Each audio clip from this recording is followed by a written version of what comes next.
What is going on, guys? Welcome back to the Rantin Review. We are talking today about this past week in pro wrestling because it's been, well, it wasn't a very interesting, it has been a very uninteresting past week or two in the world of pro wrestling and sports entertainment, but it looks like things are about to pick up. Before we get into all of this, I want you guys out there to super kick the like button.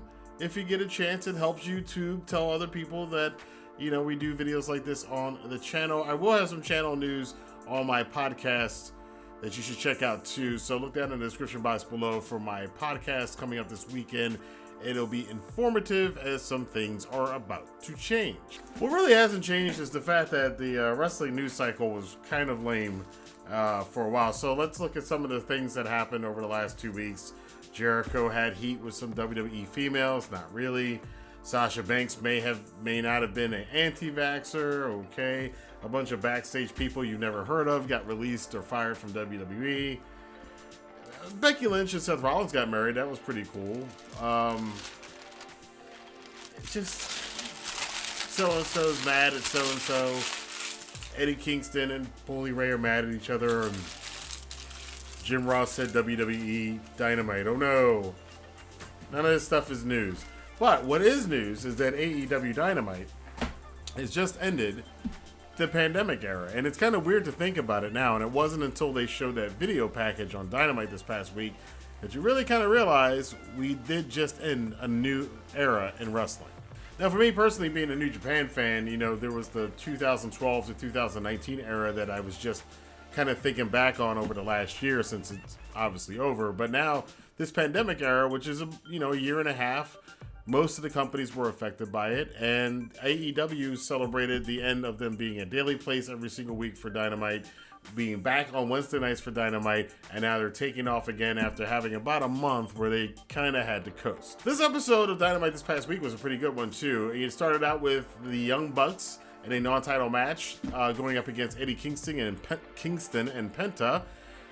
Kingston and Penta won the match with a lot of chicanery. It was a high-flying, crazy, action-packed match with stuff happening all over the place, which is typical for Young Buck matches.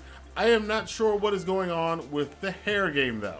Well, mine's growing back. So earlier this week, I actually did the Fu Man, before I saw Dynamite, I did the little Fu Manchu handlebar thing or whatever. And then Wednesday night came up, and I looked at Dynamite, I'm like, crap, they're doing Now, Matt Jackson, I can see it. He still looks like Matt Jackson. Nick Jackson, I don't know what the hell's going on with that. Some gypsy, lumberjack, hobo fashion model. I don't know what that's supposed to be. What is that? I don't know. But, you know, they're definitely not vanilla midgets anymore. You can say that. With Kingston and Penta winning the match, of course, they've set themselves up now as the next challengers for the AEW tag titles against the Bucks. But it didn't stop there with the Elite, as Kenny Omega came out later in the show. And after having some imaginary conversation with Tony Schiavone, he revealed that he had beaten everybody in AEW, even though everybody knows he hasn't. He can't even come close because there's plenty of guys he hasn't even wrestled yet in AEW. But he's like, I don't have any other competition here. I'm going to go away for a while. Now, Omega is legitimately having some issues, some body issues. The years of him wrestling as hard as he has is starting to take a toll on him. So he's got some injury issues perhaps going on. But this did not stop the Dark Order from coming out and getting in his face. And on behalf of Hangman Adam Page, they kind of laid down a challenge to Omega to defend that title against the Hangman. Hangman was like upset about this. He's like, what are you guys doing? But as all good friends do, as the Dark Order is for Adam Page, they're like, look, dude, it's your time. You know, you've waited long enough. It's time for you to step up and go after this championship because we all believe and think you could be the next AEW champion. This is a long-term story that they have come back and forth to, all the way back to when they were tag team champions together, all the way back to Revolution last year with that tag team match. So they've teased this Omega match against Hangman Page for the AEW championship for quite some time. They had one match in Dynamite for the tournament, which Omega won. So now the dynamics are a little bit changed. It is no longer Omega who is the babyface and Hangman is the possible heel. Now, Hangman is the decided babyface and Omega is the decided heel. So I want to see how this plays out in the future. Another great thing that they have going on right now is this feud with Darby Allin and Ethan Page. Now, the rumor is, or the story is, that they had to postpone the coffin match next week because of the apartment issues. The apartment thing, it happened in Miami, so it might be a little distasteful to do a coffin match, you know, right around the corner from where all that stuff happened. But anyway, that aside, the feud that they set up, it might have been a good thing because they had to do this angle where Ethan Page is like, you tried to attack me, you tried to injure me, the match is off, and we'll have to see if we're going to have it after next week. So that's a good way for them to kind of get around from having a coffin match at the site of a place where something terrible happened. But I like the way they're playing this off. Darby and Ethan Page are really good. I'm still loving this team, this weird, unique team up between Darby Allin and Sting. And Scorpio Sky's a little bit of the odd man out, but I'm sure he'll find his way into doing something good there. Miro defended the TNT Championship against Brian Pillman Jr. Brian Pillman Jr. for the first time I've seen since, I've watched him on MLW and some other places, but he really did look like his father in this. This was a like 1989 Brian Pillman kind of match against like a Lex Luger. If you guys go back and watch that, or some of you older fans remember that feud from back at the very end of the 80s. Pillman here put up a big fight against the stronger, tougher Miro, but he definitely showed he had heart, and that's a lot of what we're seeing with the themes going on right now with a lot of the young wrestlers in AEW, who they are slowly building into stars from them having performances like this. And it, of course, didn't start with Brian Pillman Jr. Another person that was on that track who just faced Kenny Omega this past Saturday's Dynamite was Jungle Boy, who picked up a win over Jack Evans on this edition of Dynamite, which was a much needed win after, even though he put in a great performance against Omega, he lost the match. Smart for them to put him in kind of a feature position here in a singles match and to get a win, to get back in the win column. And he is the first wrestler in AEW to get to 50 wins. So congratulations to Jungle Boy. Now, the low points of the show, Britt Baker and Reba's match against Nyla Rose and Vicky Guerrero. Now, it was cool to see Vicky take some bumps in this match, but Reba got injured legitimately in this match. I think she's going to be okay, but she messed up her leg a little bit in this match. Wouldn't be the only person this night to mess up their leg. But that was a pretty cool little idea, but it didn't really work out too well, especially considering they're trying to get Nyla over as the face, I guess, but it doesn't really work. I see this as kind of a heel match with Britt Baker being more of an anti-hero than a heel. I don't think anybody likes Nyla Rose. So most of the fans don't like Nyla Rose. I just don't think it's there. So we all know the reasons why for some people, but I think legitimately for people who don't have biases against Nyla Rose, there is just something that's not clicking with that character. The performances haven't been great, so I think there's a little bit of backlash for that. And again, especially when you put Nyla Rose in contrast with Britt Baker, who is this breakout star, the star in the women's division. We'll see where this goes. Fyter Fest or All Out, whenever they have the match. Another funny moment in the night was Andrade El Idolo just constantly acting as if he couldn't remember Matt Seidel's name, so he kept calling him Matt something. Like, Andrade El Idolo versus Matt something. And it's a nice little touch. I think Idolo is going to be really... I already like him 100 times better with what he's doing now than what we saw him doing at the other place, which he wasn't doing much of anything. But I think Andrade's found a great place here in AEW.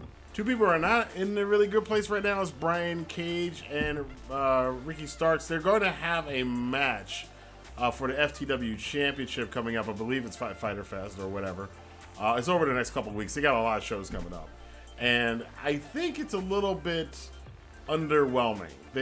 Just because they haven't given this the treatment it really deserves for this to really come across. This feels like a second or third tier feud that you're kind of like, I should be more interested in it because Ricky and Cage are really great wrestlers and really great characters and really great personalities.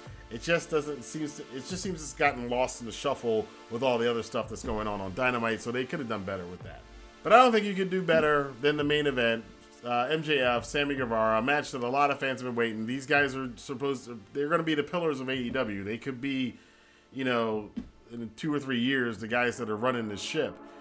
after the Jerichos and the Omegas are, on their way out the door. So seeing them in this match, probably one of many matches in a probably career feud for each other. There's always those wrestlers who always have that one opponent. You saw it also with, ironically enough on the show with Christian Cage and Matt Hardy. They're always going to be rivals to each other. I think MJF and Sammy Guevara, as long as they're in the same sphere, they're always going to be rivals for each other. This match was fantastic. It's probably one of the best matches they've ever had on Dynamite. Certainly a match of the year contender.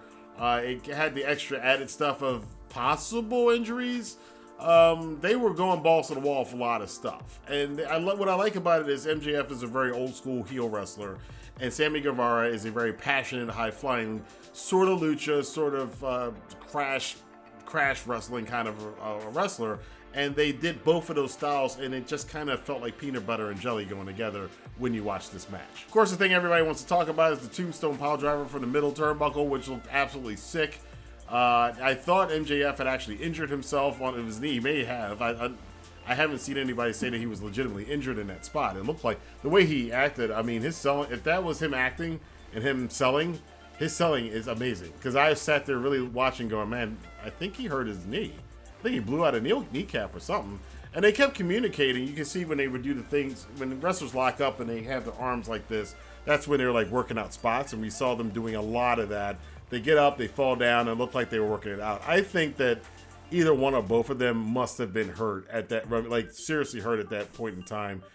Wardlow comes out, Shane Spears comes out, Jericho, who was on commentary, he comes to run interference here, but ultimately it winds up with the chairman of AEW, Sean Spears, clocking Sammy Guevara with a chair in the head, allowing a one-legged MJF to get the win. And again, like I said, a great match and a great way to end out the pandemic era of AEW Dynamite.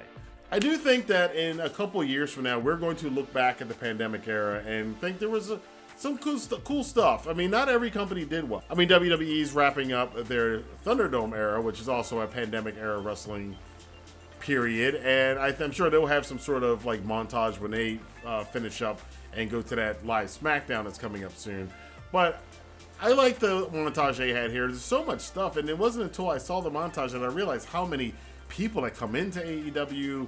And just John Huber, of course, Brody Lee, who unfortunately passed away. You may know him as Luke Harper in WWE. We all know about that story.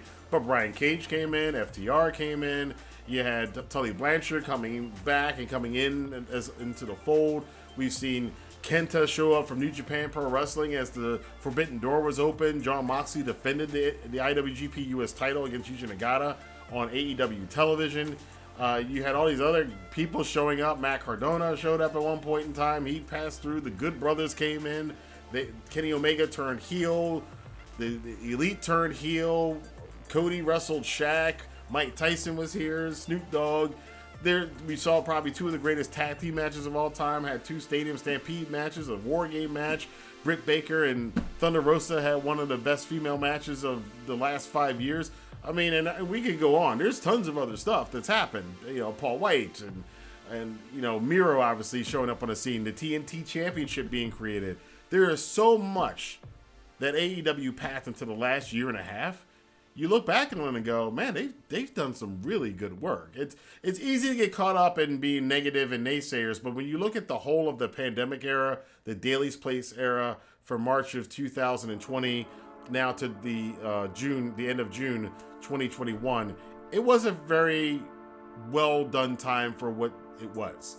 And we're all happy to see that we're going to have fans again. They're going to back out on the road. I've heard, though, the ticket sales haven't been going great for them. They've been okay for them going back out on the road for the TV shows and the live Dynamites. But then again, they seem to be doing better than WWE, according to some numbers in some places. WWE's having some really hard time getting fans to buy tickets for them going back on the road, which again, it's kind of boggled my mind. It's like, you would think, because they haven't had live shows for a year and a half, people be like, ooh, I want to go to a WWE show. I want to go to an AEW show, but not so much. So the pandemic's effects, even though we're out of the pandemic era, the effects of the pandemic are going to continue on, and we have no idea. It's changed the landscape of pro wrestling and sports entertainment. We just don't know where it's going to end. But that's my thoughts on AEW Dynamite for this past weekend, just where the wrestling world has been over the last week and a half. But I want to know what you guys think about this. Let your voice be heard in the comment box below. Of course, down in the description box, I have plenty of goodies if you want to get free Amazon Prime for 30 days. I've got Audible links. I've got free stocks, free cryptocurrency, all kinds of goodies for you guys to take advantage of in the comment box below. Until then, definitely check out this weekend's podcast if you do follow my podcast and you are interested in this channel, because I do have some changes we're going to mention on that podcast, so stay tuned for that. And I will see you guys next time here for more news, rumors, and reviews on the Rantin Review. Have a good day.